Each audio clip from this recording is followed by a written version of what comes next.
میں جرگے میں آپ کی شمولیت چاہتا ہوں کیونکہ ہر کسی کے ساتھ آپ جیسا اعلیٰ سردار نہیں ہوتا۔ تو گندوز کہتا ہے جیسے آپ مناسب سمجھیں۔ دوسری طرف ایناگول قلعے میں نکولا کہہ رہا تھا اگر کوئی سپاہی قتل کرنے میں ناکام ہو جائے تو اسے زندہ رہنے کا کوئی حق نہیں ہے۔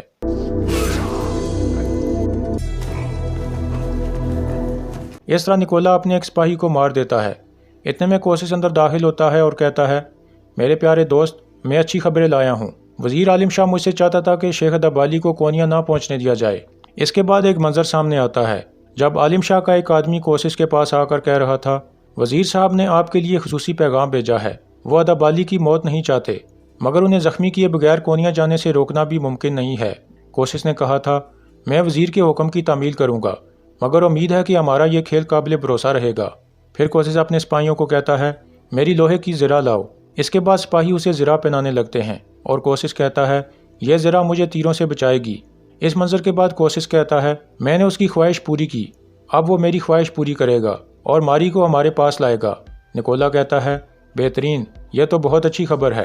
پھر کوسس کہتا ہے تم فوراً شادی کی تیاریاں شروع کر دو تو زیادہ بہتر ہے، یہ شادی پہلے ہی بہت تاخیر کا شکار ہو چکی ہے۔ یہ کہہ کر کوسس واپس چلا جاتا ہے۔ اس کے جانے کے بعد نکولا کہتا ہے تم اب بھی میری بےعزتی کرنے والی سے میری شادی کا سوچ رہے ہو، کتنے عجیب ہو۔ یہ قلعہ اس کا گھر نہیں بلکہ اس کی قبر بنے گا۔ دوسری طرف سوگت میں ترک سرداروں کا ایک جرگہ شروع ہونے والا تھا۔ کچھ دیر بعد وزیر عالم شاہ وہاں پہنچتا ہے تو سب سردار کھڑے ہو کر اس کا استقبال کرتے ہیں۔ پھر عالم شاہ کہتا ہے ترک قبائل کے سرداروں، آپ سب کو خوش آمدید۔ یہ کہہ کر عالم شاہ نیچے بیٹھ جاتا ہے اور پھر سب کو بیٹھنے کو کہتا ہے۔ سب بیٹھ جاتے ہیں تو عالم شاہ کہتا ہے آپ سب نے ہماری دعوت قبول کی اور یہاں آئے، سلامت رہیں۔ ہم ترکوں کا سیاہ مقدر بدلنے آئے ہیں۔ آج کے بعد ہمارے علم میں لائے بغیر اٹھنے والے گھوڑوں کے پاؤں اور علم میں لائے بغیر اڑنے والے پرندوں کے پر توڑ دیے جائیں گے۔ امن و سکون صرف نظام سے ہی ممکن ہے۔ ہمارے سلطان یہاں کے والیوں سے بہت خوش ہیں۔ مجھے پورا یقین ہے کہ آپ سب میری اطاعت کریں گے۔ اب سے واحد حقیقت عالم شاہ کے منہ سے نکلنے والے الفاظ ہیں۔ یہ کہہ کر عالم شاہ اپنے سپاہیوں کو اشارہ کرتا ہے تو وہ 2 صندوق اٹھا کر لے آتے ہیں جن کے اندر سونے کے سکوں کی تھیلیاں رکھی گئی تھیں۔ اس کے بعد وہ تھیلیاں تمام ترک سرداروں میں تقسیم کر دی جاتی ہیں۔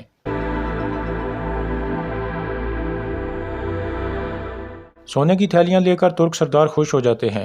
گندوز کے آگے بھی 2 تھیلیاں رکھ دی جاتی ہیں تو گندوز ایک تھیلی کھول کر دیکھتا ہے اور پھر پوچھتا ہے یہ سونا کس لیے ہے وزیر عالم شاہ؟ تو عالم شاہ کہتا ہے یہ ہماری نیک نیتی کا منہ بولتا ثبوت ہے گندوز صاحب، یہ قبائل کی خدمت کا معمولی سا انعام ہے۔ میں جانتا ہوں کہ آپ اپنے قبیلے کے رفائی کاموں کا بہت خیال رکھتے ہیں، آپ سونے سے جو مناسب لگے وہ کیجیے۔ اس کے بعد گندوز دونوں تھیلیاں اٹھا کر عالم شاہ کے قریب رکھ دیتا ہے اور کہتا ہے شکریہ وزیر عالم شاہ، شکر ہے کہ ہمارا قبیلہ اپنی ضروریات کے لیے کافی ہے، اس لیے ہمیں اس سونے کی ضرورت نہیں ہے۔ اگر آپ یہ سونا کسی ضرورت مند کو دے دیں تو وہ زیادہ مناسب رہے گا۔ اسی دوران عثمان اور اس کے ساتھی بھی سوگت میں پہنچ جاتے ہیں۔ وہ اندر کی طرف جانے لگتے ہیں تو کنور سامنے کھڑا ہو جاتا ہے اور کہتا ہے ہتھیار ہمارے حوالے کیے بغیر آپ اندر نہیں جا سکتے۔ عثمان کوئی جواب نہیں دیتا اور آگے بڑھنے لگتا ہے تو کنور اس کا ہاتھ پکڑ لیتا ہے۔ عثمان اس کا ہاتھ جھٹک کر کہتا ہے اپنی حد میں رہو، ہماری تلواروں کی طرف بڑھنے والے ہاتھوں کا مقدر ٹوٹنا ہوتا ہے۔ تو کنور کہتا ہے یہ ہاتھ ہر اس شخص کو روکنے والا ہے جو روایات کی پاسداری نہ کرے۔ تلوار سمیت آپ جرگے میں شامل نہیں ہو سکتے عثمان صاحب۔ اپنے خوابوں میں دیکھی جانے والی سلطنت کی بنیاد کیا آپ روایات کی مخالفت پر رکھیں گے؟ یہ سن کر ترگت کافی غصے میں آ جاتا ہے تو عثمان اسے روک دیتا ہے اور پھر کہتا ہے میرے جیسے خواب صرف بیڑیا دیکھتا ہے، ہم ان مبارک خوابوں کو حقیقت بنانے والی ان تلواروں سے ظالموں کی گردنیں کاٹتے ہیں۔ میں امید کرتا ہوں کہ تم ان ظالموں میں سے نہیں ہوگے۔ اب میں اپنی تلوار اپنے سپاہیوں کے حوالے کروں گا۔ یہ کہہ کر عثمان اپنی تلوار اور خنجر جرگتائی کے حوالے کر دیتا ہے۔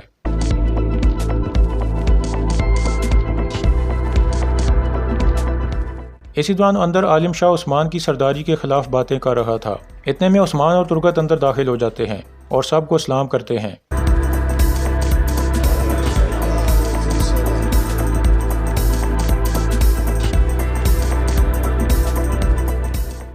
پھر عالم شاہ کہتا ہے عثمان صاحب آپ نے میرے کہے کی لاج رکھی، خوش آمدید، آئیے تشریف رکھیے۔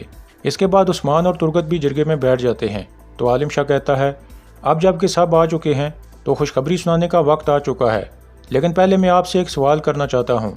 آپ کہاں سے آ رہے ہیں عثمان صاحب؟ عثمان کہتا ہے ہم ایناگول سے آ رہے ہیں۔ تو عالم شاہ کہتا ہے بعد راز صرف تلاش کرنے سے حاصل نہیں ہوتے عثمان صاحب، اگر ان کو تلاش کرنے کی مہارت اور قدرت آپ میں نہ ہو تو آپ صرف خود کو ہی نہیں بلکہ اپنے ساتھ چلنے والوں کو بھی تھکا ڈالتے ہیں۔ تو عثمان کہتا ہے جب ہم کسی چیز کے پیچھے جائیں گے تو چاہے 50 دروازے ہی کیوں نہ ہوں، سب کو توڑ کر اپنی مطلوبہ چیز حاصل کر لیں گے انشاءاللہ۔ آپ ہرگز فکر مت کیجئے وزیر صاحب۔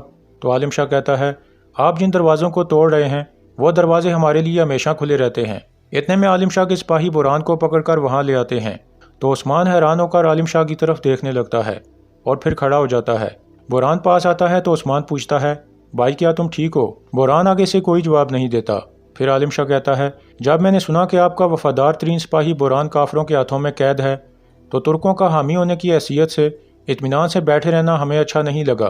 پھر عالم شاہ ترک سرداروں سے مخاطب ہو کر کہتا ہے جیسے ہم بوران الب کو لائے ہیں ویسے ہی آپ کی ہر مشکل کا حل ہمارے پاس موجود ہے۔ یہ کہہ کر وہ طنزیہ انداز میں عثمان کی طرف دیکھتا ہے۔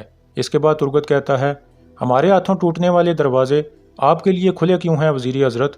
تو عالم شاہ کہتا ہے طاقت ترگت صاحب طاقت۔ وہ لوگ جانتے ہیں کہ ایک سردار اعلیٰ اور عظیم سلجوقی ریاست کے وزیر کے ساتھ سیاست میں کیا فرق ہے۔ یہ سن کر عثمان کہتا ہے سیاست جنگ کے میدان میں تلوار سے حاصل کی گئی فتح کو میز پر سیاہی سے پختہ کرنے کا نام ہے۔ آپ نے ان سے خون بہا حاصل نہیں کیا، تو میں جاننا چاہتا ہوں کہ بدلے میں آپ نے کیا ہارا ہے؟ عالم شاہ کہتا ہے عظیم سلجوقی ہارتے نہیں ہیں بلکہ مہلت دیتے ہیں اور وقت آنے پر جو چاہتے ہیں حاصل کر لیتے ہیں۔ آپ بے فکر رہیے عثمان صاحب۔ پھر سب ترک سردار کہتے ہیں اللہ آپ سے راضی ہو وزیر حضرت۔ تو عالم شاہ کہتا ہے جیسا کہ آپ دیکھ رہے ہیں عثمان صاحب میں یہاں نظام قائم کرنے آیا ہوں، دل توڑنے نہیں۔